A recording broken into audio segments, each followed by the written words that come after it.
तो देख रहे हैं कि आप लोग जैसे पढ़ते होंगे कि 1799, तो 1799 में उस समय भारत का जो है गवर्नर जनरल कौन था? वेलेस्ली। तो जो वेलेस्ली था उसी ने जो है मुख्य सचिव जो पद है उसका सृजन किया। तो ये जो मुख्य सचिव का पद है, तो पहले जो अंग्रेजी काल में जो मुख्य सचिव वेलेस्ली ने बनाया था, तो पहले मुख्य सचिव जो है जीएस वार्लो को बनाया गया था।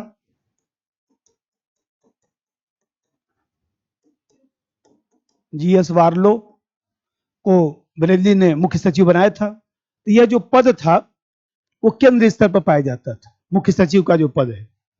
लेकिन हुआ क्या कि चूंकि केंद्र स्तर पर जो है प्रशासनिक व्यवस्था बहुत ज्यादा डिसेंट्रलाइज है, बहुत सारे विभाग मंत्रालय हैं, तो प्रधानमंत्री कार्यालय भी बना दिया गया।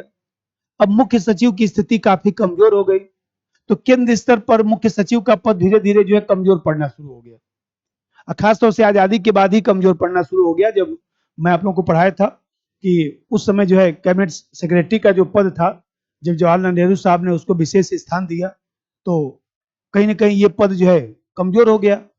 और जब प्रशासनिक सुधार आयोग बनाया गया मोरारजी देसाई साहब, तो प्रशासनिक सुधार आयोग ने जो रिपोर्ट दिया था, उसी रिपोर्ट के आधार पर 1977 में जो है, आप जानते हैं कि 1973 में यह निर्णय लिया गया कि इस पद को केंद्र स्तर पर समाप्त कर दिया जाए और कहीं ना कहीं राज्य स्तर पर इस पद को रखा जाए। तो राज्य स्तर पर जब ये पद रखा गया, तो शुरुआती दौर में इस पद की स्थिति काफी कमजोर थी, लेकिन धीरे धीरे जो है 1970 मतलब कि 75 के बाद यह स्थिति जो है राज्य में, थोड़ा सा फैन बंद कर दिए, तो इधर वाला इधर इधर बस ठीक, हाँ नहीं अपना चला लीजिए, अपना चला लीजिए। तो आप देखते हैं कि 1975 के बाद जब जनता पार्टी सरकार 1977 में आ रही है, तो यह पद धीरे धीरे राज्य स्तर पर जो है वह देखा जाए तो महत्वपूर्ण स्थान ग्रहण करना शुरू कर दिया। और इस तरह से देखा जाए तो मुख्य सचिव एक प्रकार से कह सकते हैं कि राज्य प्रशासन का जो है प्रमुख है। जैसे मान लीजिए मैं कहूं कि भारत में सबसे बड़ा जो अधिकारी कौन है? Cabinet secretary. उसी तरह से राज्य में सबसे बड़ा अधिकारी कौन है? तो मनोज कुमार सिंह जी, जो इस समय है झारखंड के हैं, 1988 बैच के आईएएस है, तो हम लोग को ट्रेनिंग भी करा चुके हैं। तो आप देख रहे हैं कि मनोज कुमार सिंह जी जो है इस समय मुख्य सचिव अभी तो बनाए गए हैं, 15-20 दिन पहले आप लोग पढ़े होंगे।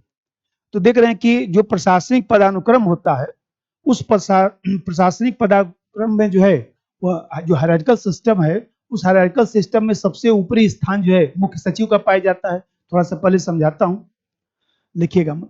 जैसे हम लोग के यहाँ जो राज्य स्तर पर जो सचिवालय की व्यवस्था है, राज्य जो सचिवालय पाया जाता है, आप लोग सिलेबस में है नहीं सचिवालय, नहीं तो पढ़ाता।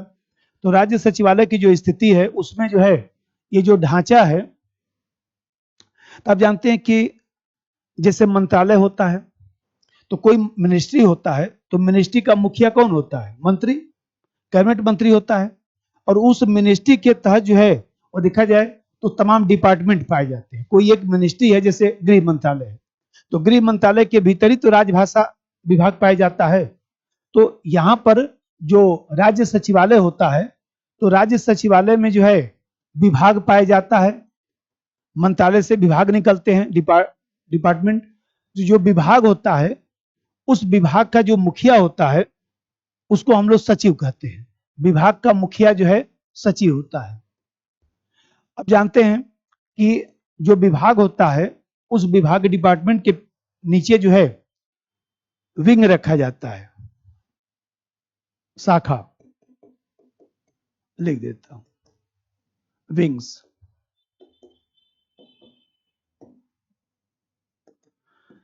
तो जो शाखा होता है, जैसे मान लीजिए ऐसे समझाता हूं कि एक कोई मंत्रालय है, इस मंत्रालय में मान लीजिए 3 विभाग हैं, A1, A2, A3। अब A1 जो विभाग है, इस विभाग में मान लीजिए 3 शाखाएं हैं। अब 3 शाखाएं हैं तो A1 2 हो गया, A1 1 हो गया, A1 2 हो गया, A1 3 हो गया। इसके जो है वो 3 शाखाएं हो गई। अब 3 शाखाएं हो गई, इस शाखा का जो हेड होता है उसको हम लोग संयुक्त सचिव कहते हैं। ज्वाइंट सेक्रेटरी, संयुक्त सचिव कहा जाता है। तो सचिव के नीचे संयुक्त सचिव कार्य करता है। फिर आप देखते हैं कि ये जो शाखा होता है, इसके भीतर जो बहुत सारी चीजें पाई जाती हैं उसको डिवीजन कहा जाता है। डिवीजन, संभाग। तो जो डिवीजन पाया जाता है, तो हर डिवीजन का एक जो है मुखिया होता है, जिसको हम लोग जो है डिप्टी सेक्रेटरी कहते हैं, उप सचिव कहते हैं। तो इसके नीचे जो है उप सचिव का पद पाया जाता है, डिप्टी सेक्रेटरी। अब ये जो संभाग होता है, संभाग के भीतर जो है ब्रांच होता है, संभाग के भीतर ब्रांच होता है, शाखा। तो कभी जो है सचिवालय में गए, तो कभी सचिवालय में जाएंगे तो वहां पर जो है एक डिप्टी सेक्रेटरी पाया जाता है। तो जो डिप्टी सेक्रेटरी होता है उसको अवर सचिव कहा जाता है। तो इस शाखा का जो मुखिया होता है वो अवर सचिव होता है, अवर सचिव। और फिर अवर सचिव के नीचे जो है सेक्शन पाया जाता है, अवर सचिव के नीचे जो है सेक्शन पाया जाता है। सेक्शन को बोलते हैं अनुभाग। तो अनुभाग जो पाया जाता है, तो सेक्शन ऑफिसर, अनुभाग अधिकारी, एसओ, अनुभाग अधिकारी, अनुभाग अधिकारी होता है।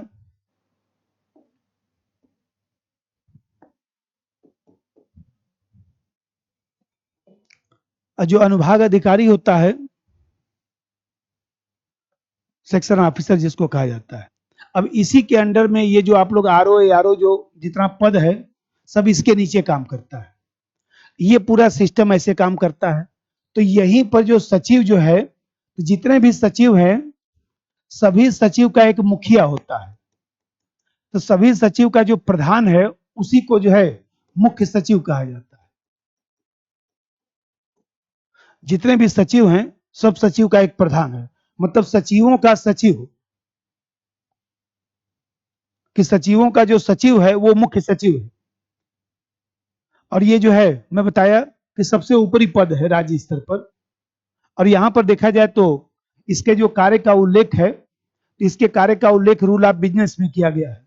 तो जैसे अनुच्छेद 77 पढ़ते थे ना राष्ट्रपति वाला, कि राष्ट्रपति केंद्र सरकार के कार्य नियमों को बनाता है, रूल ऑफ बिजनेस बनाता है, उसी तरह से राज्य स्तर पर भी रूल ऑफ बिजनेस बनता है। कौन सा अनुच्छेद?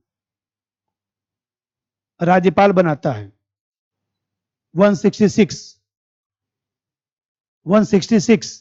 तो ये जो मुख्य सचिव है, इसका जो कार्य होता है, इसका जो कार्य और शक्ति है, ये जो है अनुच्छेद 166 के तहत जो है गवर्नर निर्धारित करता है। इसका कोई निश्चित कार्यकाल भी नहीं है, 6 महीना, साल भर, जितना भी।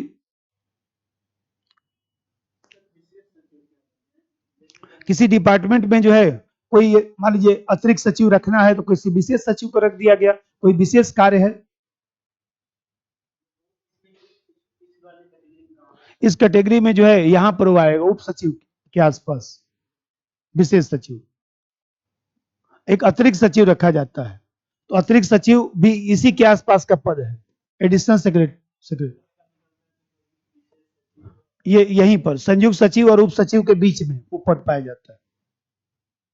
यदि जरूरत है तो बनाया जा सकता है। और डायरेक्टर जो है, ये जो संयुक्त सचिव है, संयुक्त सचिव के नीचे जो उप सचिव जो होता है, उप सचिव के अंडर में बहुत सारे डायरेक्टरेट काम करते हैं।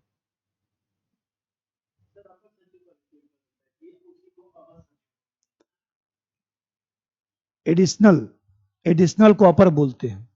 तो एडिशनल जो होता है वो यहां पर रखा जाता है, एडिशनल यहां पर रखा जाता है, उसी को अपर बोल देते हैं। जो अवर होता है उसको डिप्टी, डिप्टी बोला जाता है, डिप्टी। खैर इसको बनाने की जरूरत नहीं, मतलब आप लोगों को इसलिए बताया कि कभी जानना चाहिए कि क्या चीज है। कहीं मान लीजिए राज्य सचिवालय का संरचना पूछ दे, यही बना दीजिएगा बस, और कुछ नहीं करना है। इसी के नीचे एक पद और बना दीजिएगा, ये अनुभाग अधिकारी है तो यहीं पर लिख दीजिएगा जो है रिव्यू ऑफिसर, समीक्षा अधिकारी। और उप अनुभाग, बस है। और क्या, लेकिन रिव्यू ऑफिसर यहां तक पहुंच जाता है, यदि कम उम्र में सिलेक्शन हो गया तो यहां पर भी पहुंच जाएगा।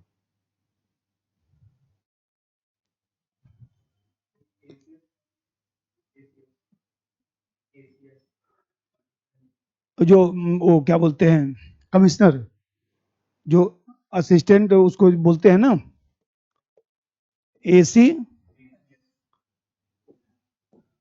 एडिशनल चीफ सेक्रेटरी, तो एडिशनल चीफ सेक्रेटरी यहां पर आएगा।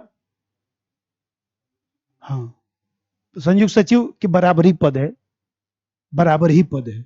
बस यह कि संयुक्त सचिव किसी किसी जो है वो देखा जाए तो शाखा का मुखिया है, और वो किसी विशेष शाखा का मुखिया हो सकता है, लेकिन जो अतिरिक्त जो सचिव होता है, एडिशनल जो है चीफ जो सेक्रेटरी होता है, उसका पद इसी के बराबर माना जाता है, एसीएस का पद इसी के बराबर माना जाता है, जो हायरार्किकल सिस्टम है इसी के बराबर होगा। अब चालन भूमिका लिखिए, इसका फोटो खींच लीजिए, बना लीजिएगा। 1799 में तत्कालीन गवर्नर 1799 में तत्कालीन गवर्नर विलेजली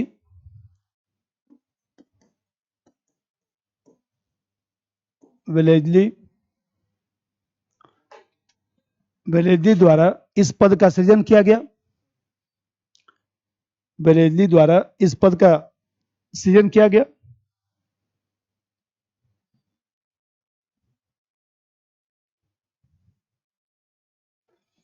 पहले यह पद केंद्र स्तर पर पाया जाता था, लेकिन आजादी के बाद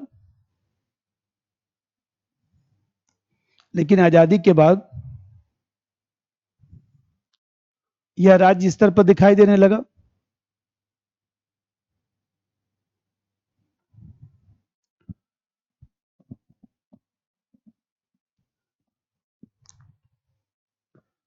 एआरसी की सिफारिश पर, एडमिनिस्ट्रेटिव रिफॉर्म कमीशन, प्रशासनिक सुधार आयोग की सिफारिश पर, प्रशासनिक सुधार आयोग की सिफारिश पर 1973 में, प्रशासनिक सुधार आयोग की सिफारिश पर 1973 में प्रथम, नीति तो इधर बिछाया है ना, हाँ मुरारजी देसाई वाला, प्रशासनिक सुधार आयोग की सिफारिश पर 1973 में इस पद को राज्य में सर्वोच्च पद बनाया गया, सर्वोच्च पद बनाया गया। यह राज्य प्रशासन का प्रमुख है, सर्वोच्च पद बनाया गया, यह राज्य प्रशासन का प्रमुख है।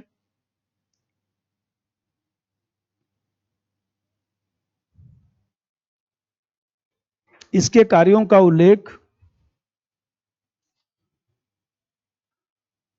अनुच्छेद 166 के तहत, इसके कार्यों का उल्लेख अनुच्छेद 166 के तहत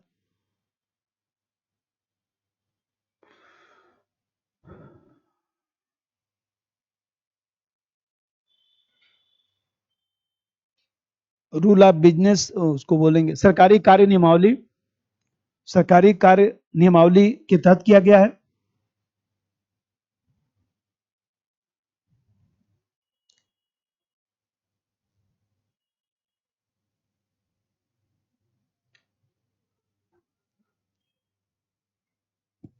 जब किसी पद के बारे में लिखा करिए तो एक लाइन वर्तमान में कौन है ये लिख दिया करिएगा, उसमें एक लाइन जोड़ लीजिए कि वर्तमान में मनोज कुमार सिंह यूपी के मुख्य सचिव हैं। स्टेट झारखंड के रहने वाले हैं, कैडर उनका यूपी का, यूपी में ही नौकरी करते रहे, अरे बहुत सारे विभाग में रहे, मैं बताया तो कि पहले जो ट्रेनिंग होता था उसके मुखिया बनाए गए थे कुछ दिन तक, उसमें भी 4-5 साल तक वो काम किए हैं, उसका भी तो मुखिया वही होता है, ये अधिकारी। हाँ,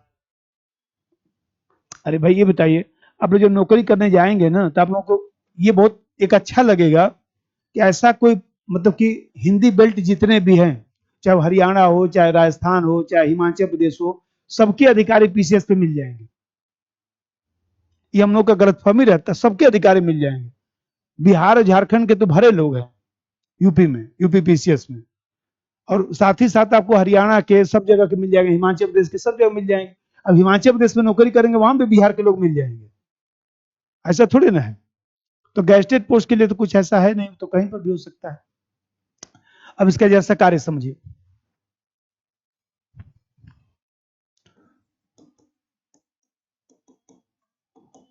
तो देखिए कार्य आप लिख सकती हैं जो है, तो पहले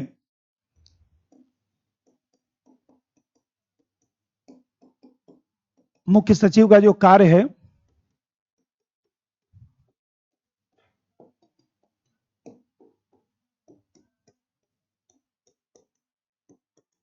सात आठ पॉइंट तो पहले एक चार्ट बना देना है।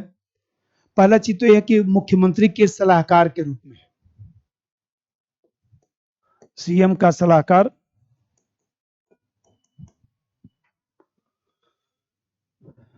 तभी तो इसके पहले जो थे चीफ सेक्रेटरी मऊ के, नहीं मऊ के, क्या, हाँ मऊ के थे, क्या नाम है, मिश्रा जी, अरे हमको नाम नहीं ध्यान आ रहा। तो वो देखा जाए तो उनका कार्यकाल काफी दिन तक बढ़ता रहा। तो अंत में सुप्रीम कोर्ट ने कहा, हाई कोर्ट ने भी कहा कि क्या मतलब है, एक ही व्यक्ति को जो है बढ़ाए जा रहे हैं कार्यकाल। क्योंकि मुख्यमंत्री का वो सलाहकार है, इसलिए मुख्यमंत्री अपने जो है एकदम स्वामी व्यक्ति को ही इस पद पर रखता है, उसको सही सलाह मिल सके। अब जानते हैं कि दूसरा चीज है कि मैं बताया कि सचिवों का सचिव है, एक प्रकार से कह सकते हैं कि जितने भी सचिव हैं उन सब पर यह नियंत्रण करता है।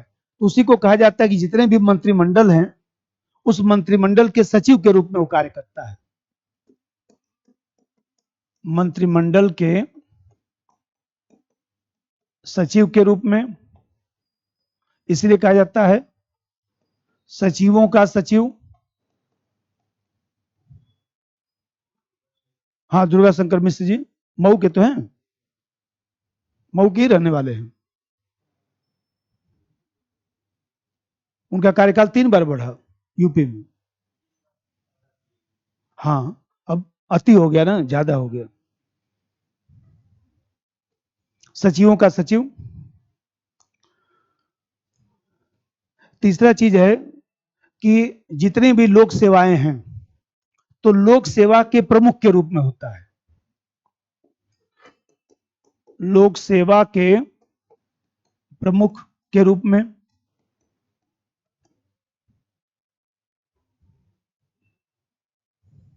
और अभी मैं बताया कि जितने भी विभाग मंत्रालय काम कर रहे हैं सब में समन्वय का कार्य करता है, इसीलिए इसको प्रमुख समन्वयक भी कहा जाता है कि कोई भी समस्या आएगा तो इसी के पास मामला जाएगा।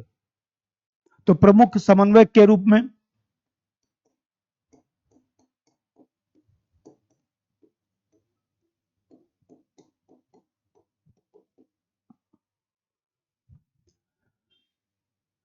अब जानते हैं कि कोई बहुत सारे विभाग ऐसे भी मंत्रालय हैं जो नहीं बना हुआ है, तो जितना बच गया विभाग उसका प्रमुख यही होता है।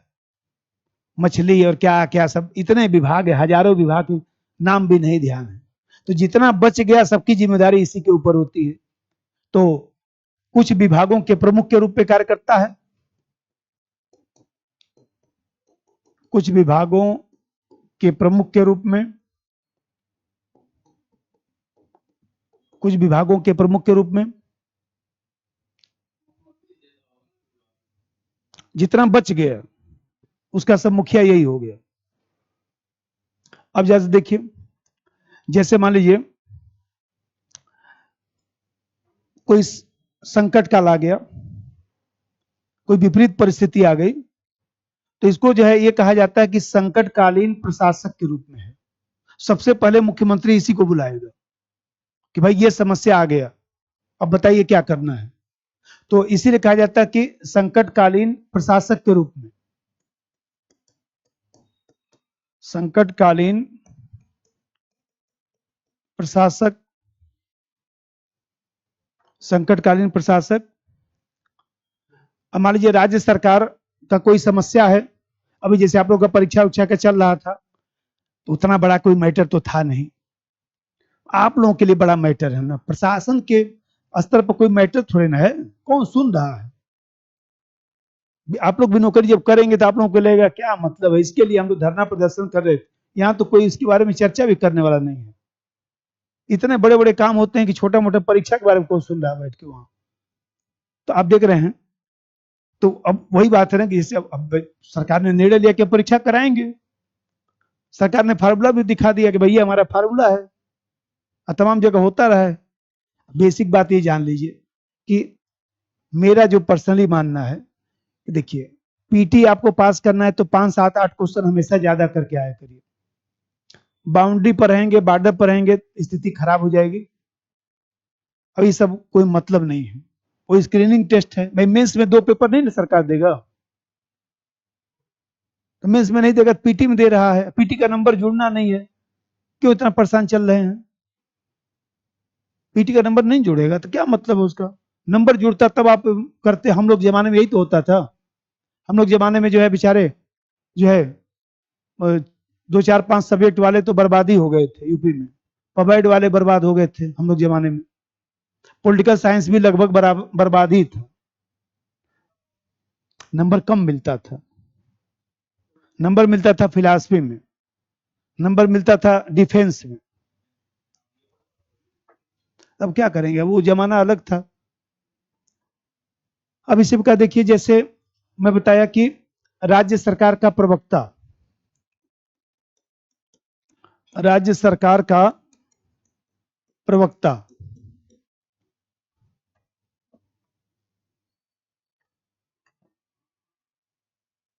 राज्य सरकार का प्रवक्ता,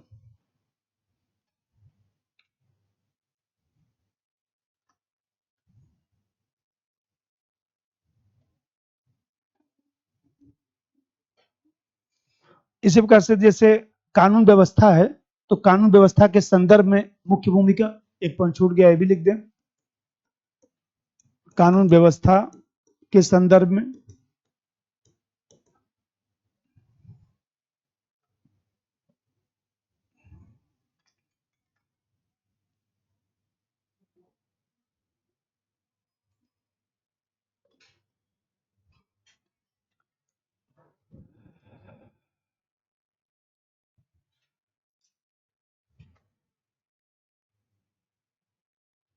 अब देखिए ये तो चार्ट बन जाएगा, और सबके बारे में 2 2 लाइन व्याख्या लिखवा देता हूं, बोल देता हूं।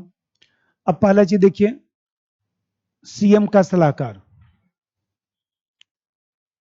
तो सीएम के सलाहकार का मतलब यह है कि मुख्यमंत्री जो है वो देखा जाए तो मुख्यमंत्री के प्रधान सलाहकार के रूप में कार्य करता है, और कोई भी नीतिगत मामला आता है तो उस नीतिगत मामले पर मुख्य सचिव से परामर्श करता है। मान लीजिए कोई प्रशासनिक अड़चन है, कोई मंत्री का कोई मैटर है, इन सब चीजों का समाधान जो है वह चीफ सेक्रेटरी के माध्यम से किया जाता है। तो एक प्रकार से कह सकते हैं कि जो राज्य सरकार है, राज्य सरकार के स्तर पर जितने भी सचिव हैं, तो एक प्रकार से सचिव और इनके बीच जो है मीडिएटर की भूमिका निभा रहा है। आप देख रहे हैं कि देखिए यहां पर मैं लिखा था, अब ये हो गया मुख्य प्रमुख सचिव, ये हो गया सीएम। एक प्रकार से कह सकते हैं कि ये जो है, ये जो मुख्य सचिव है, चीफ सेक्रेटरी है, ये सचिव और सीएम के मध्य एक कड़ी की भूमिका निभाता है। सचिव लोग सीधे सीएम से तो मिल नहीं सकते, लेकिन ये तो परमानेंट वहीं पर रहता है, क्योंकि सचिवालय में योगी साहब भी तो बैठते हैं, तो योगी साहब के बगल में इन्हीं का कमरा है, तो इन्हीं लोगों से विचार विमर्श करना है, तो ये लोग इनसे अपनी बात कहेंगे, इनके माध्यम से यहां बात जाएगी। 2 लाइन लिख दीजिए, लिखवा देता हूं 2 2 लाइन, नंबर 1 करके लिखिएगा। मुख्यमंत्री राज्य से संबंधित, मुख्यमंत्री राज्य से संबंधित, मुख्यमंत्री राज्य से संबंधित नीतिगत मुद्दों पर मुख्य सचिव से परामर्श करता है।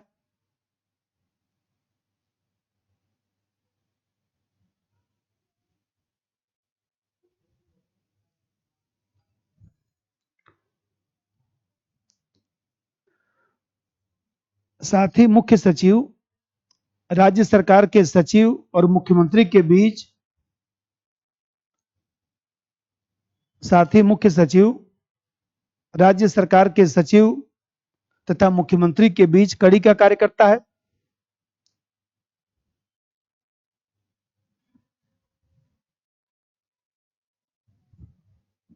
कड़ी का कार्य करता है।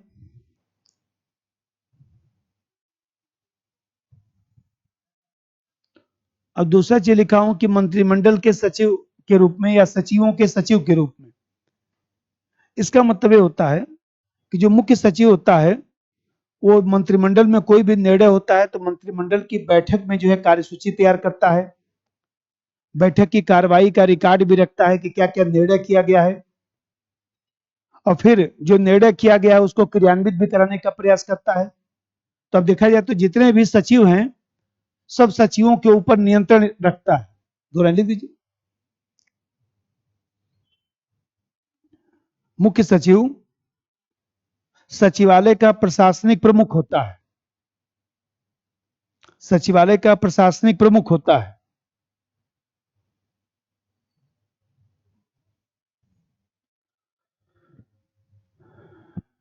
कैबिनेट तथा अन्य बैठकों में भाग लेता है।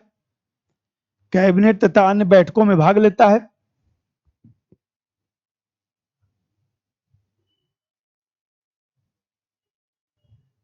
मंत्रिमंडल की बैठक की कार्यसूची तैयार करता है।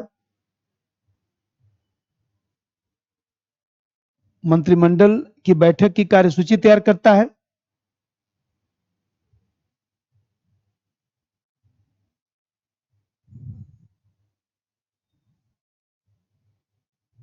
निर्णय का रिकॉर्ड रखता है। कार्रवाई का रिकॉर्ड रखता है। कार्रवाई का रिकॉर्ड रखता है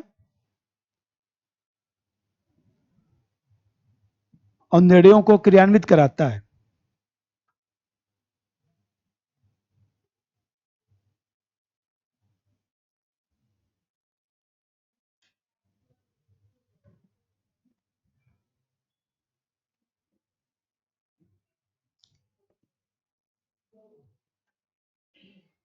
इसी को देखिए, लोक सेवा के प्रमुख के रूप में। नंबर 3,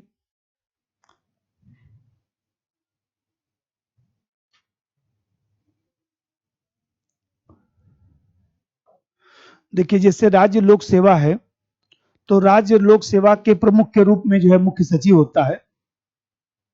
जैसे जो भी वरिष्ठ लोक सेवक हैं, जिले स्तर पर हैं चाहे मंडल के स्तर पर हैं, सबकी नियुक्ति करना, स्थानांतरण करना, पदोन्नति से जुड़े मामलों को देखना,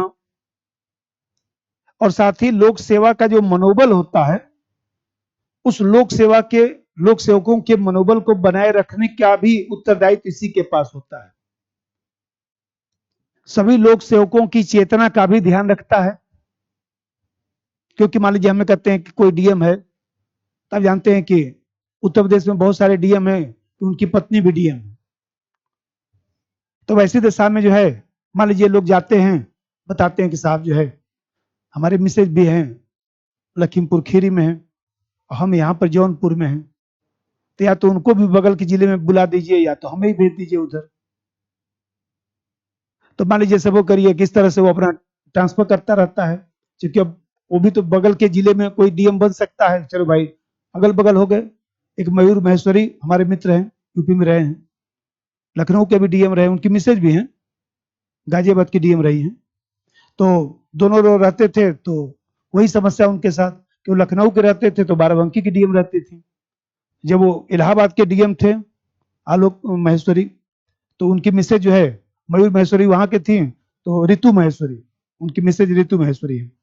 तो ऋतु महेश्वरी जो है वो बगल वाले जिले में रखी जाती थी। तो बोलते थे कि भाई हम तो चीफ सेक्रेटरी साहब के पास जाते हैं, यही बात रखते हैं, साहब कहीं भेज दीजिए, अगल बगल हम लोग रहें। तो यहाँ पर इसीलिए कहा जाता है कि ये लोक सेवकों के प्रमुख के रूप में है। चौथा नंबर 4 प्रमुख समन्वय। लिखे नहीं है तो लिख दीजिए 2 लाइन कि राज्य लोक सेवा के प्रमुख के रूप में कार्य करता है। राज्य लोक सेवा के प्रमुख के रूप में कार्य करता है। वरिष्ठ अधिकारियों की नियुक्ति स्थानांतरण, वरिष्ठ अधिकारियों की नियुक्ति स्थानांतरण पदोन्नति के मामलों को देखता है।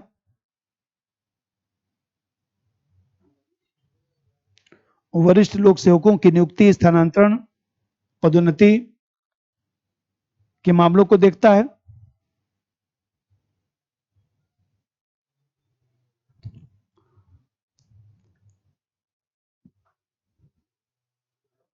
लोक सेवकों के मनोबल / आवश्यकता / चेतना का भी ध्यान रखता है।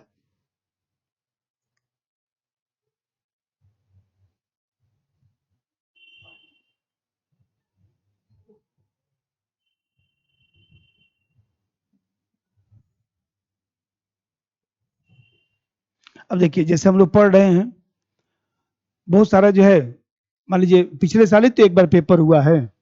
अब पेपर हुआ है तो आप लोग कोई जो भी गाइड मार्केट में होगा उसका उत्तर देखिएगा, वो जो है अब मान लीजिए क्वेश्चन का उत्तर जो लिखा होगा उसकी क्वालिटी देखिएगा, कुछ नहीं है।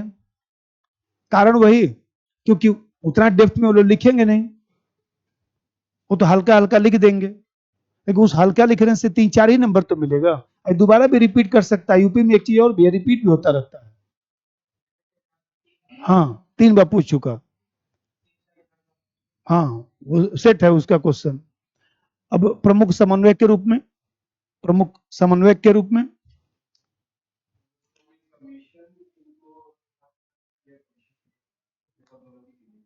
पदोन्नति के लिए पहले मामला कमीशन के पास जाता है, कमीशन अपनी रिपोर्ट बना के भेज देता है, ठीक।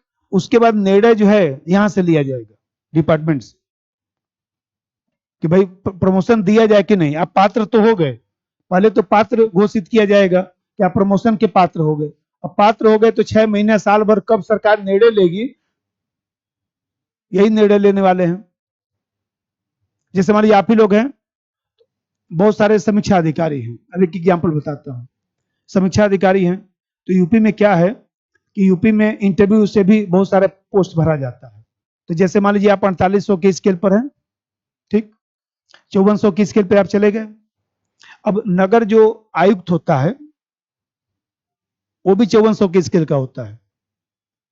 तो अब होगा क्या, आप चाहें तो डायरेक्ट इंटरव्यू दे सकते हैं।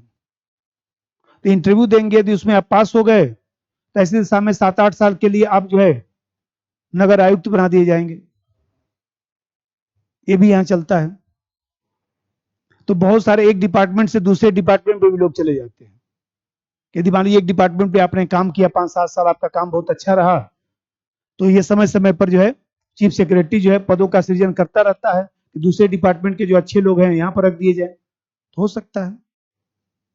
और यहाँ पर प्रमुख समन्वय का मतलब है कि जैसे विभागों के मध्य कोई समस्या आ जाता है तो उन समस्याओं का ये समाधान करता है।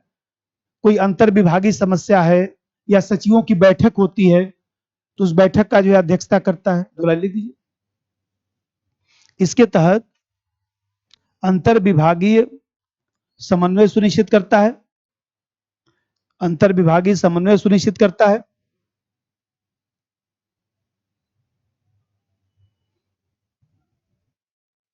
विभागों के सचिव की बैठकों की अध्यक्षता करता है, विभागों के सचिव की बैठकों की अध्यक्षता करता है।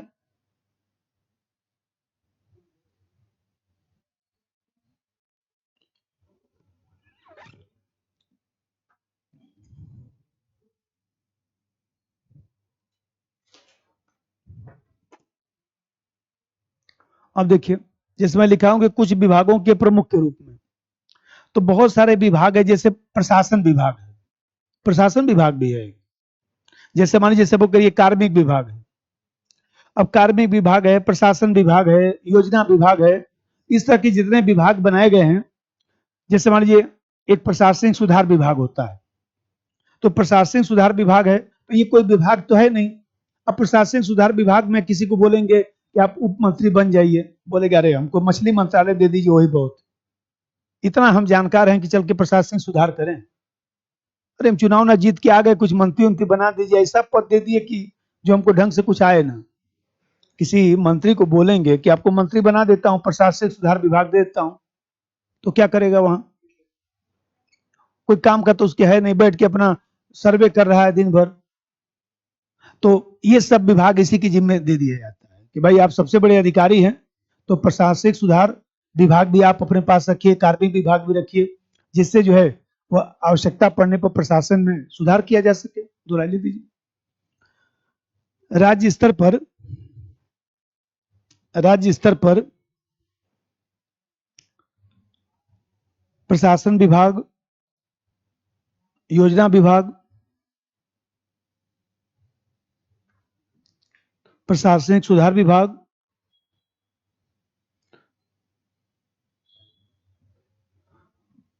आदि प्रशासनिक सुधार विभाग आदि के मुखिया के रूप में होता है।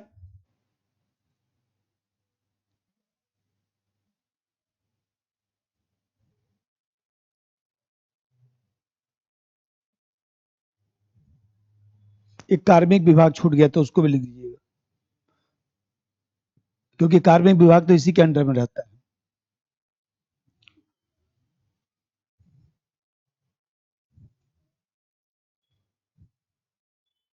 अब देखिए, जैसे संकटकालीन प्रशासक, संकटकालीन प्रशासक इसलिए कहा जाता है क्योंकि बाढ़ आ गया, सूखा हो गया, कोई सांप्रदायिक दंगा हो गया। अभी देखे होंगे बहराइच में जो हुआ था, चीफ सेक्रेटरी का दौरा हुआ था, तो वहां पर चीफ सेक्रेटरी का दौरा इसलिए किया गया कि चीफ सेक्रेटरी ने दौरा करके अपने हिसाब से उसको देख लिया कि हमको क्या करना चाहिए यहाँ पर। तो कोई भी इस तरह का दंगा होता है, कोई आपदा आती है, तो चीफ सेक्रेटरी जो है अपनी रिपोर्ट लगाता है, और जितनी भी एजेंसियां जो भी अधिकारी कार्य कर रहे हैं, सीधे चीफ सेक्रेटरी जो उनका मार्गदर्शन करता है, नेतृत्व करता है।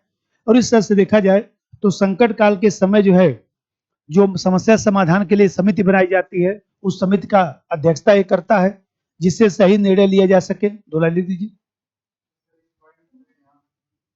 हाँ लिख सकते हैं, चीफ सेक्रेटरी का दौरा हुआ था वहां, नहीं जाकर आप खुद देखिए कि क्या स्थिति है। कोई बहुत विपरीत परिस्थिति है तो चीफ सेक्रेटरी खुद भी जाता है। अब मनोज कुमार सिंह जी बहुत जो है सक्रिय व्यक्ति रहे हैं, पंचायत विभाग में भी सेक्रेटरी रहे हैं, तो पिछले 10 साल से सेक्रेटरी पद पे काम किए। दो लाइन लिख दीजिए। बाढ़, सूखा, सांप्रदायिक दंगा, बाढ़, सूखा, सांप्रदायिक दंगा और अन्य आपदाओं के समय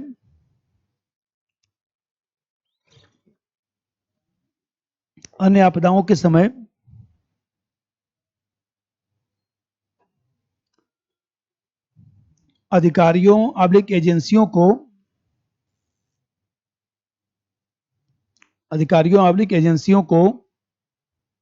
मार्गदर्शन देता है।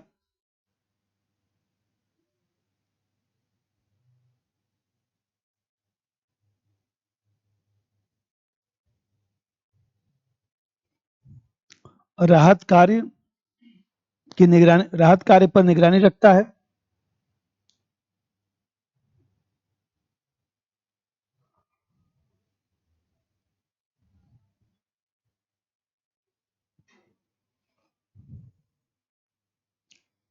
ठीक है, बस करिए, 4-5 की व्याख्या लिख दिए, बहुत है, बाकी छोटा छोटा तो बहुत सारे कार्य हैं। देखिए, जैसे छोटा छोटा कार्य मैं अलग से बता देता हूँ, 2-4 लिखवा भी दूंगा। राज्य में राष्ट्रपति शासन लागू है, सब शक्ति इसी के पास आ जाती है। अब मुख्यमंत्री खत्म, सब शक्ति इसी के पास आ गई, क्योंकि मुख्यमंत्री के नीचे तो दूसरे नंबर का यही है ना। अगला कार्य लिख दीजिए, ऐसे 2-4 लिखवा देता हूं। राष्ट्रपति शासन लागू होने पर राष्ट्रपति शासन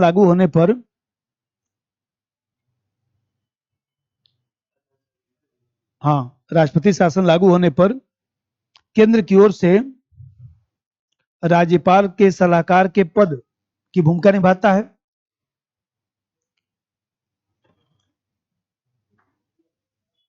केंद्र की ओर से राज्यपाल के सलाहकार पद की भूमिका निभाता है।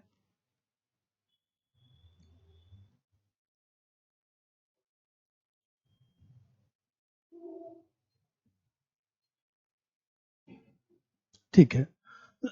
जैसे मान लीजिए अभी मैं बताया कि राज्य सरकार का प्रवक्ता है, जैसे कानून व्यवस्था के संदर्भ में इसकी जिम्मेदारी है। इसीलिए माना जाता है कि कोई भी, जैसे मान लीजिए राज्य सरकार कहीं पर बैठक में भाग ले रही है केंद्र स्तर पर, जैसे अंतर्राज्यीय परिषद की बैठक हो रही है, क्षेत्रीय परिषद की बैठक हो रही है, तो उसका एजेंडा भी यही तैयार करता है। 4-5 कार्य हो गया ना, बस बहुत बहुत मूल्यांकन लिख दिए 4 ने। इस प्रकार मुख्य सचिव राज्य प्रशासन का केंद्र बिंदु है। हम लोग के जमाने में इसको हम लोग 6 पेज में पढ़ते थे, उसी को शार्ट करके लिखवा रहे हैं। इस प्रकार मुख्य सचिव राज्य प्रशासन का केंद्र बिंदु है, राज्य प्रशासन का केंद्र बिंदु है। इसी कारण राज्य सिविल सेवा बोर्ड के पदेन अध्यक्ष के रूप में कार्य करता है। इसी कारण राज्य सिविल सेवा बोर्ड के पदेन अध्यक्ष के रूप में कार्य करता है।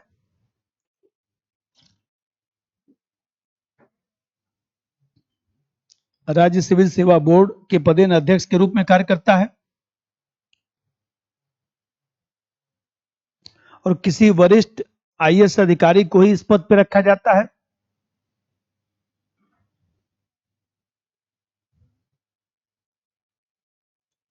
वरिष्ठ आईएएस अधिकारी को ही इस पद पर रखा जाता है, जो उचित तरीके से राज्य प्रशासन की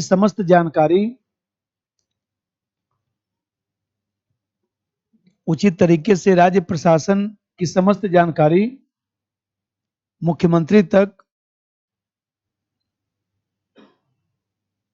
पहुंचा सके।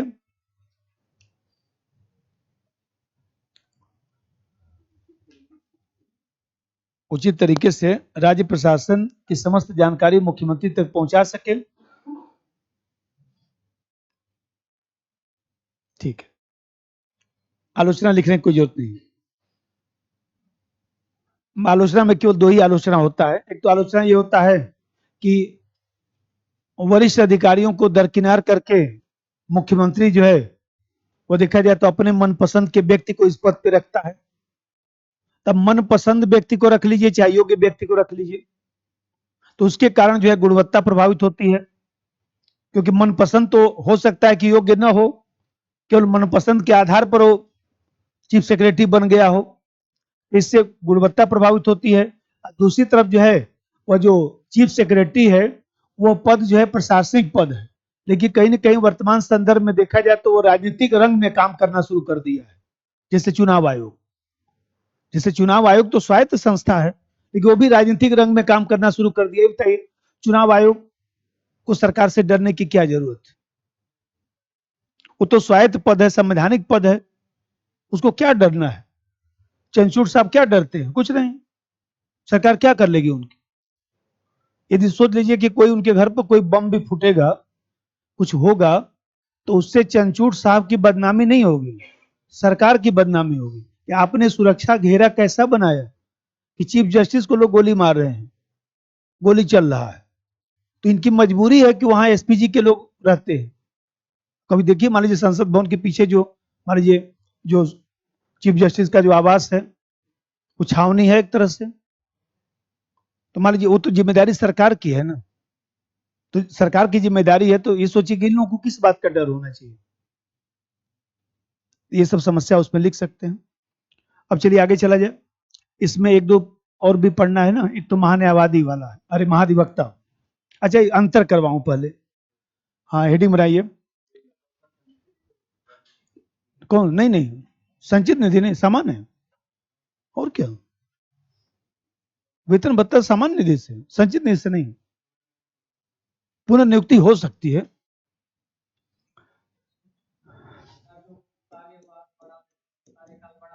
वो सरकार बढ़ा सकती है, उसको पुनर्नियुक्ति नहीं बोलते हैं। जैसे मान लीजिए कोई 2 साल तक रहा, सरकार बदल गई, वो हट गया, फिर दूसरी सरकार आई तो फिर नियुक्त किया जा सकता है। जैसे ट्रम्प साहब दोबारा बन गए। मुख्य सचिव तथा मंत्रिमंडलीय सचिव,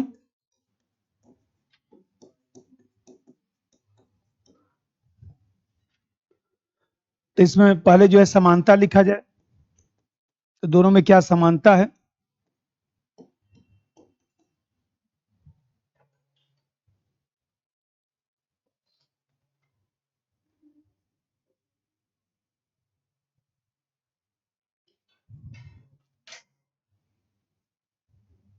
देखिए पहला चीज तो यह है कि जो मुख्य सचिव और मंत्रिमंडलीय सचिव है, इन दोनों पदों की उत्पत्ति केंद्र स्तर पर ही हुई है। ये दोनों पद केंद्र स्तर पर ही पाए जाते थे। और दूसरी बात है कि धीरे धीरे मुख्य सचिव का जो पद है वो केंद्र स्तर पर समाप्त होकर राज्य स्तर पर चला गया। तो दोनों की उत्पत्ति जो है वो ब्रिटिश काल में केंद्रीय स्तर पर ही हुई है। नंबर 1, दोनों पदों की उत्पत्ति ब्रिटिश काल में, दोनों पदों की उत्पत्ति ब्रिटिश काल में केंद्रीय स्तर पर ही हुई, केंद्रीय स्तर पर ही हुई।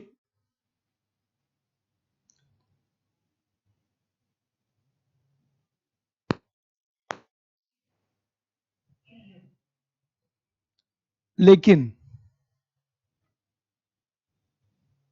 मुख्य सचिव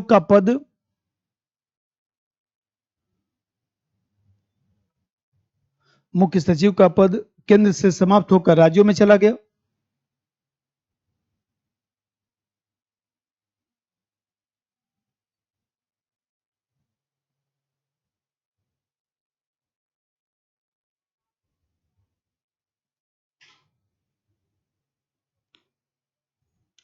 अब जरा देखिए, जो ये मंत्रिमंडलीय जो सचिव है वो भी प्रधानमंत्री का आंख कान माना जाता है।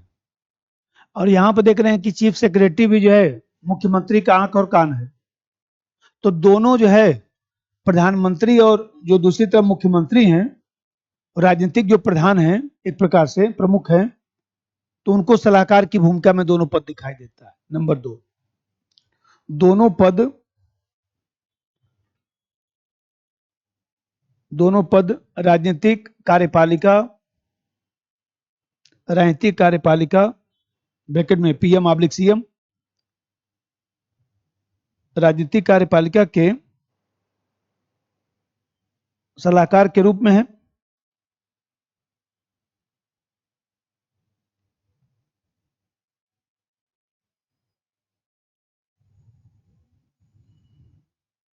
सलाहकार के रूप में है।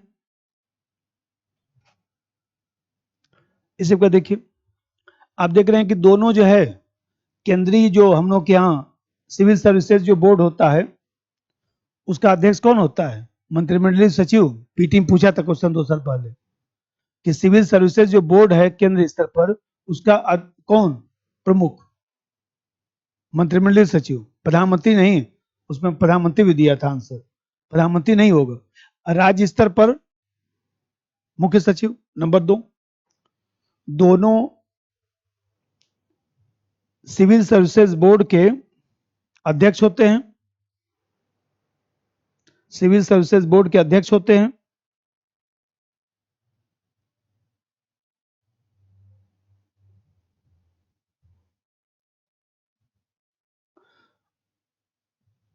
जो सिविल सेवकों पर नियंत्रण स्थापित करने का प्रयास करते हैं।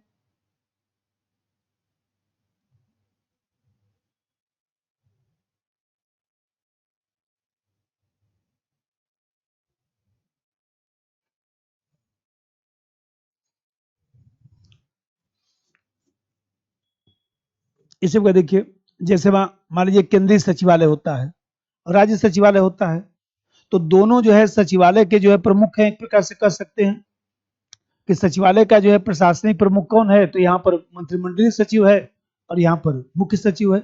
लिख दीजिए, दोनों अपने अपने कैबिनेट सचिवालयों के प्रशासनिक प्रमुख हैं। दोनों अपने अपने कैबिनेट सचिवालयों के प्रशासनिक प्रमुख हैं।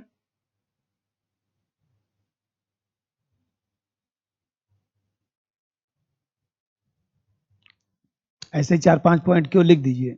अभी सब फंसाने वाला क्वेश्चन है कि पूछ देगा तो वहां दिमाग खराब हो जाएगा।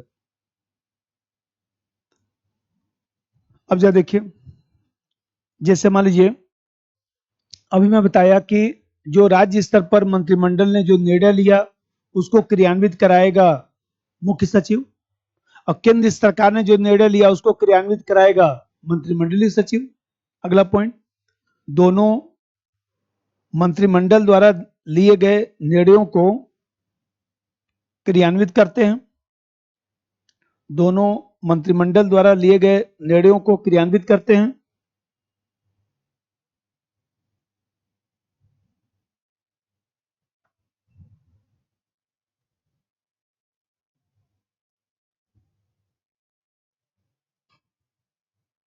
ठीक है, अब दोनों में अंतर लिख दीजिए, ऐसे बनाइए।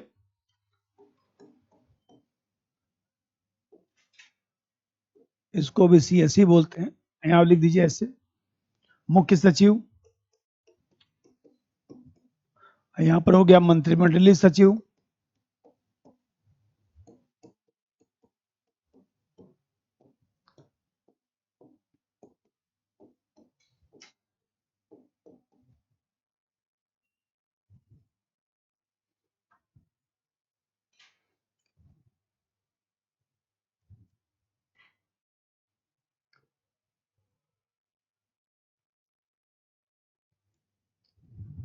देखिए, मुख्य सचिव का जो कार्य है वो मंत्रिमंडलीय सचिव से व्यापक है, क्योंकि बताइए 356 लग गया तो एक तरह से यही सलाहकार बन गया। तो आप देख रहे हैं कि चाहे सामान्य परिस्थिति हो चाहे संकट काल हो, तो मुख्य सचिव जो है ज्यादा शक्ति रखता है।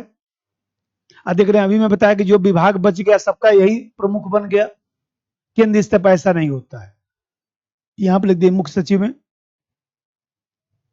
इसकी कार्य शक्तियां कैबिनेट सचिव की तुलना में ज्यादा है, कैबिनेट सचिव की तुलना में ज्यादा है, क्योंकि 356 के समय भी,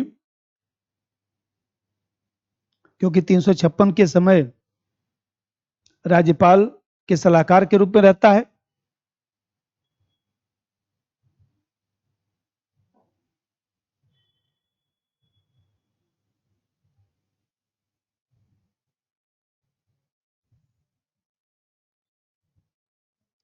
और उधर लिख दीजिए मंत्रिमंडलीय सचिव में, इसका कार्य क्षेत्र सीमित है, इसका कार्य क्षेत्र सीमित है, इसका कार्य क्षेत्र सीमित है। यह केवल सचिवालयी भूमिका का निर्वहन करता है।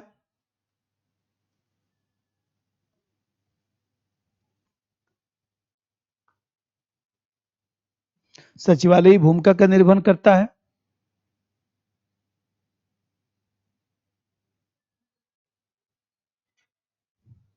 जैसे पीएम को सलाह देना,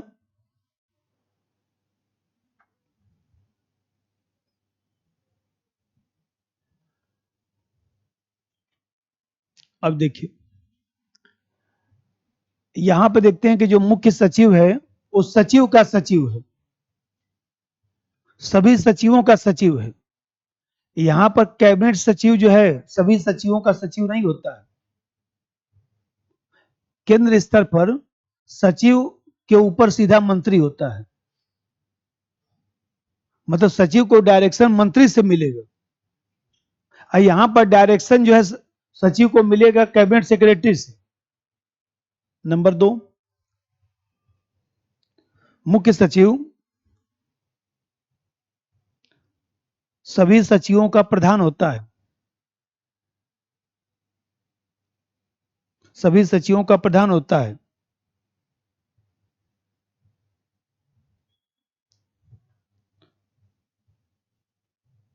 सचिवों की बैठक लेता है और मार्गदर्शन करता है।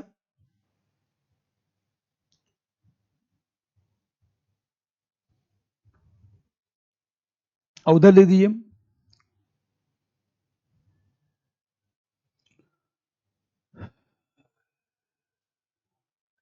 केंद्र सरकार के सचिवों का प्रधान नहीं होता, केंद्र सरकार के सचिवों का प्रधान नहीं होता,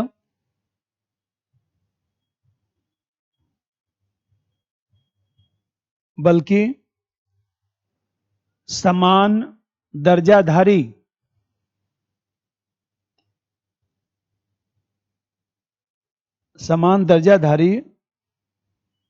अधिकारियों में प्रथम स्थान रखता है। समान दर्जाधारी अधिकारियों में प्रथम सर्वोच्च स्थान रखता है।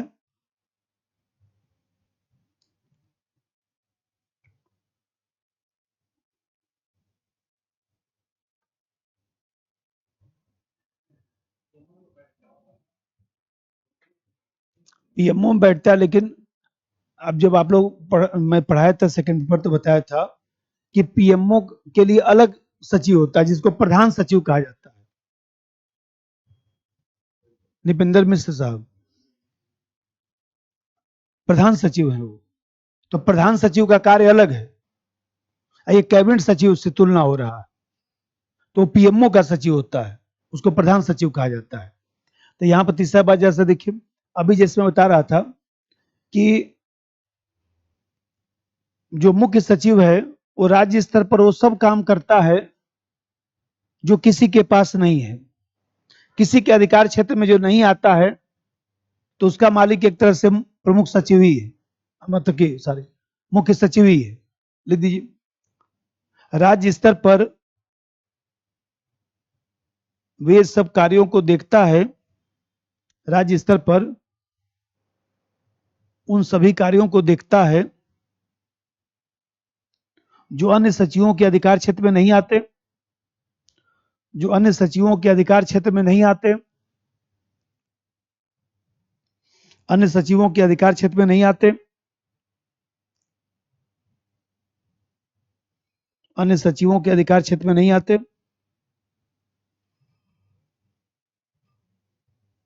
उधर लिख दीजिए कैबिनेट सचिव को ऐसा अधिकार नहीं है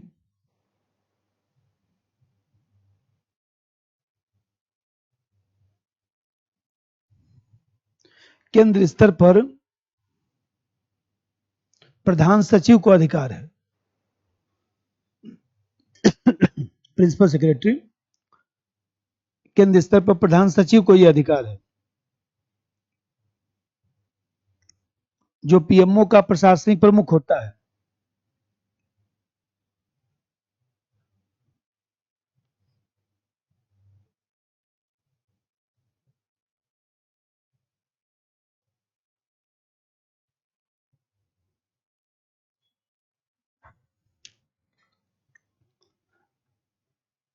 इसी का देखिए आप देख रहे हैं कि राज्य सचिवालय के जो है कुछ विभाग सीधे जो है मुख्य सचिव के अधीन होते हैं। राज्य सचिवालय के कुछ विभाग, ये जो निर्णय परीक्षा का हुआ ना वो आज ही थोड़े निर्णय हुआ है, उसी समय का निर्णय है जिस दिन एक वीडियो में बनाया था कि 7-8 तारीख को ही परीक्षा होगी। बस ये था कि ये लोग हंगामा इधर उधर करना शुरू कर दिए तो विज्ञप्ति जारी कर दिया गया, काम खत्म। क्योंकि वहां प्रशासन पर इतना टाइम है कि लोगों का हंगामा सुनेगा, 11 तारीख को फिर हंगामा ये लोग करेंगे। अब प्रशासन बर्दाश्त थोड़ा करेगा, प्रशासन इसे बर्दाश्त नहीं करेगा। वहां महाकुंभ मेला चल रहा है, आप लोगों का महाकुंभ देखें कि उनको देखें, भगा उगा दिया जाएगा, क्योंकि जो बात ज्यादा थोड़ा बर्दाश्त करेगा। ठीक है, आप लोग अपनी बात रख लिए, सरकार ने अपनी बात रख दिया कि भाई ये फार्मूला है, उसके हिसाब से अपना सेट कर दिया जाएगा। अब कोई जरूरी है कि आपका प्रथम पाली में पड़ेगा कि द्वितीय पाली में पड़ेगा? अब इतना संकीर्ण दायरा मत रखिए, परीक्षा दीजिए। अरे नॉर्मलाइजेशन का मतलब मेंस में नहीं हो रहा है, पीटी में है ना। पीटी में क्या, पीटी तो स्क्रीनिंग टेस्ट है, वो तो लिख ही रखा है विज्ञप्ति में, कोई स्क्रीनिंग टेस्ट है, इसको स्क्रीनिंग ही समझिए केवल। ओलंपिक में क्वालिफाई एक तरह से, तो ओलंपिक में क्वालिफाई करना है ना, ओलंपिक का दौर तो बाद में होगा, पहले तो क्वालिफाइंग नहीं हो पाता है, देखते हैं। तो यहाँ तो क्वालिफाइंग करना है कि आप उस लायक हैं कि मीन्स उस दे सकते हैं, तो उतना तो आशा किया जाता है कि 2 4 5 प्रश्न आप ऊपर नीचे कर दीजिए कम से कम, जिसको क्वालिफाई करना है, कि एकदम बाउंड्री पर ही रह के क्वालिफाई करेंगे। तीसरा बात लिख दीजिए, एक पॉइंट और लिख दीजिए मुख्य सचिव में, कि राज्य सचिवालय के कुछ विभाग, राज्य सचिवालय के कुछ विभाग सीधे मुख्य सचिव के अधीन होते हैं।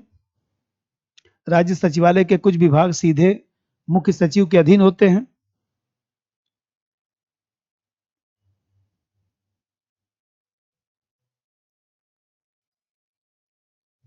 और उधर लिख दीजिए, कैबिनेट सचिव केवल सचिवालयी कार्य देखता है, अन्य विभागों पर नियंत्रण नहीं होता, अन्य विभागों पर नियंत्रण नहीं होता, अन्य विभागों पर नियंत्रण नहीं होता,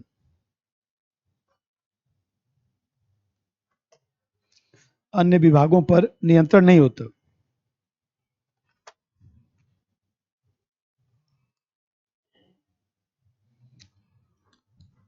ठीक है।